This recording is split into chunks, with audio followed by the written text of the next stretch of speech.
समर्थ भगवान की, नर नारायण भगवान की।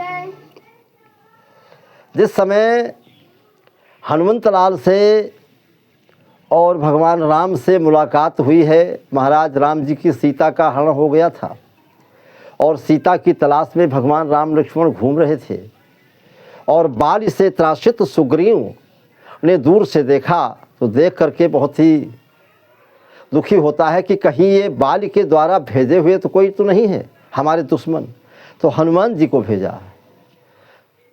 तो विप्र रूप धरि कपितः गए, माथनाय पूछत यस गए। हनुमान जी ने जब कभी कोई रूप धारण किया है तो ब्राह्मण का रूप धारण किया है और ये ब्राह्मण है भी। तो जब वहाँ पर जब पहुँचे तो माथनाय शब्द भी वानर के लिए कहा गया है, माथनाय पूछत अस भयु। तो भगवान राम ने कहा है कि भैया हमको लगता है कि तुम बने हुए ब्राह्मण हो, तुम ब्राह्मण हो नहीं, तुम बटुक बने हुए हो, राहगीर बने हुए हो, तुम हो नहीं। तो भगवान हनुमान जी ने भी पूछा बताया कि महाराज हमको भी लगता है कि आप जो रूप आपका है वो आप हो नहीं। कहा कैसे?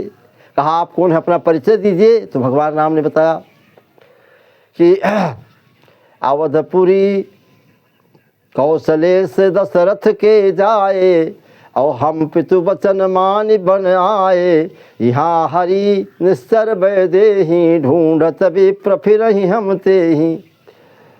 हनुमान जी ने भी कहा मुझे ऐसा लगता है कि आप जो है जो रूप धारण किए हो क्षत्रिय का रूप, वो आप हो नहीं, हो कुछ दूसर तुम।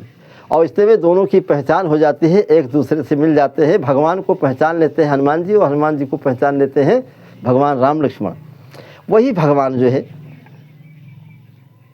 तो कहने का मतलब है कि तुम वहाँ पर बताया है कि मुझे ऐसा लगता है कि तुम तीन देव मह को, नर नारायण की तुम दो।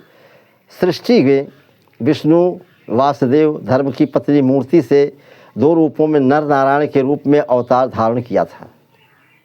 स्वयं भगवान ने, वासुदेव जी ने धर्म की पत्नी मूर्ति से नर नारायण का अवतार हुआ था। भगवान नर नारायण का अवतार कल्प पर्यंत तपस्या के लिए हुआ था। नर नारायण बद्रिकाश्रम में हमेशा तपस्या किया करते हैं और कोई लीला दिखाने के लिए बहुत कम आते हैं। अधिकारी भक्तगण उनके दर्शन के लिए आज भी बद्री नारायण जो जाते हैं बद्रिकाश्रम में, वहाँ उनके दर्शन होते हैं। श्रीमद् भागवत कथा में अनुसार कृष्ण और अर्जुन को भी नर नारायण के रूप में जाना जाता है।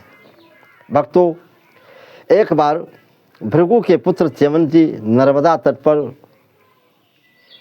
ब्याह तीर्थेश्वर तीर्थ में स्नान को जा रहे थे और रास्ते में नदी, रेवा नदी के तट पर भयंकर एक विषधर ने उन्हें पकड़ लिया।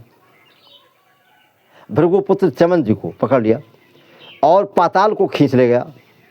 मन ही मन भगवान का आचमन करते हैं सर्प ने तो उन्हें छोड़ दिया, परंतु वहाँ दैत्यराज प्रहलाद मिले, वहाँ जहाँ ले गए पातालपुरी में, और पूछने पे पाताल पहुँचने की घटना च्यवन जी ने उन्हें बताया।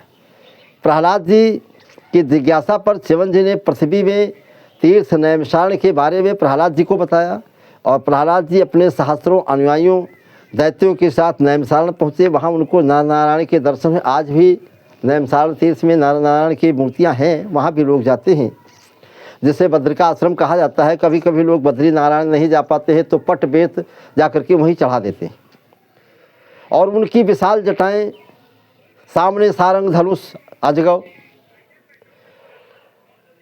तीरों से भरा हुआ तूणीर, प्रश्न प्रतिप्रश्न हुआ और नौबत युद्ध तक आ गई।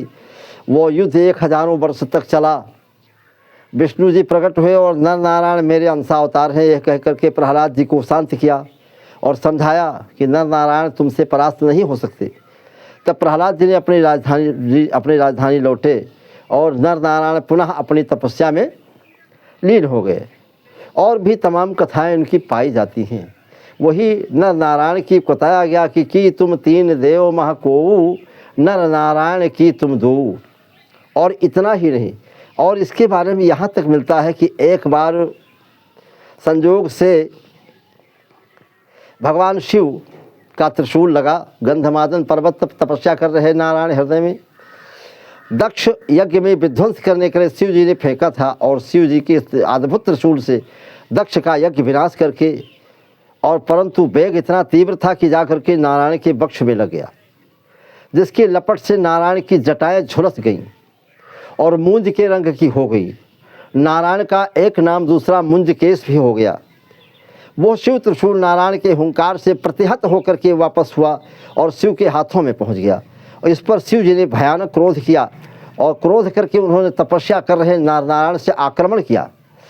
शिव जी के द्वारा अचानक हुए आक्रमण का नारायण ने रुद्र का कंठ अपने हाथों से पकड़ करके दबाया, जिन्हें एक बात ये भी मिलती है कि शिव का उससे नीलकंठ बन गया था, नीला पड़ गया था, नीलकंठ कहलाते हैं। और एक जहर के पीने से नीलकंठ रूप मिलता है। तो बाद में नर से एक सीख का बाण रुद्र पर मारा तो परशु के रूप में बदल गया और रुद्र से उसे खंडित कर दिया। इस कारण उनका नाम खंड परशु भी है। इस प्रकार से नर नारायण की बात पाई जाती है। अनेक कथाएं इनकी पाई जाती है, एक ही नहीं है भक्तों। नर नारायण भी भगवान ही हैं, कोई दूसरा नहीं है। उनकी शरण में बद्रिका आश्रम में जो जाते हैं और वहाँ पिंड दान करते हैं, पुरखों का उद्धार होता है, कल्याण होता है। इसी से कहा गया है कि नर नारायण की तुम दो, यहाँ पे संकेत है। और नर नारायण को कृष्ण और अर्जुन के बारे में भी बताया जाता है, दोनों साथ में रहते हैं। ऐसे नर नारायण की कथाएं अनेक पाई जाती है। कुछ शेष चीज़ें हमारी समझ में जो आया है बताया है। इसके लिए आप लोग भी भगवान शंकर के नर नारायण की पूजा करें और प्रार्थना करें, विनय करें, आपका भी कल्याण होगा। प्रेम से बोलो भक्त भगवान की, शंकर भगवान की, नर नारायण भगवान की।